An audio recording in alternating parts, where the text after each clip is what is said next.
কই নান্নু কাকু তুমি কোথায়? পাপন দা তুমি কোথায়? কিরে সুদানির পুয়ারা তোরা কোথায় রে? তোরা বিশ্বকাপ জিতবি না? বিশ্বকাপ জিতবি, এই যে বদনা কাপ জিততো ঝালা বাচ্চুদরা। এই টিম নিয়ে তোমরা বিশ্বকাপ জিততে যাও না? তোমরা বিশ্বকাপ না, তোমরা বদনা কাপ জিতবা, বদনা কাপ। আলা বাচ্চুদেরা এই টিম নিয়ে যাও। সাকিব দাদা তুমি কোথায়? হাতুড়ি চোদানির পর তুমি কোথায়? আমাদের ভালো ভালো প্লেয়ার গুলারে বাদ দিয়া এই টিম আগে বাংলাদেশ টিমটা কত ভালো ছিল তামিমের নেতৃত্বে।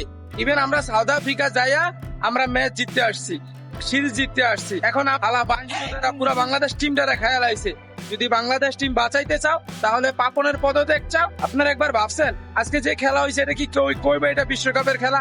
আর আজকে বাংলাদেশ প্লেয়ারদের যেভাবে খেলছে কেউ বলবো এটা একটা কোনো বিশ্বকাপের ম্যাচ? বিশ্বকাপের ম্যাচ না, এটা ছিল হলো ফাইজলামি একটা ম্যাচ। আমি বলতে চাইতেছি যে ব্যাটসম্যানরা যে রান করছে বলারদের তো কোনো দোষ নাই। তোরা রান করতি, বলাররা খারাপ করতে তখন বলারদের দোষ দিতে পারতি। তোরা ব্যাটসম্যান হইয়া তোরা কোনো রান করতে পারিস নাই আর বলারদের দোষ কর। কিরে পাপন চোদানির পা, তুই আপারে ফোন দিবি না? ফোন দিয়ে কবি না আপা আজকে জিতছে?